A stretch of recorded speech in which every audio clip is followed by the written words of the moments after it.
వారిలో నువ్వు 1000 మంది శత్రువులను నిమిషంలో చంపేయవచ్చు. కానీ పెళ్ళికి మాత్రం నువ్వు అన్ఫిట్. అర్థమయ్యిందా?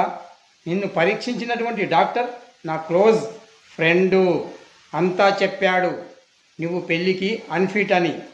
నువ్వు ఇలా అమ్మాయిలను చూసి ఏదో ఒక అమ్మాయి నచ్చిందని తాళి కడితే ఆ తర్వాత అమ్మాయి జీవితం సర్వనాశనమైపోతుంది. ఆ విషయం నీకు తెలుసా?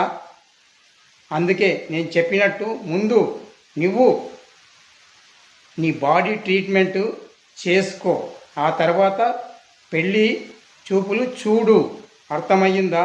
రివాల్వర్ ఒక్కటి ఉంటే సరిపోదు, అందులో బుల్లెట్లు కూడా ఉండాలి. బుల్లెట్లు ఉంటేనే శత్రువు చచ్చిపోతాడు. ఈ చిన్న లాజిక్ తెలియదా? వార్లో ఇది ముఖ్యం. అర్థమయ్యిందా? ఇకనైనా నేను చెప్పినట్టు విని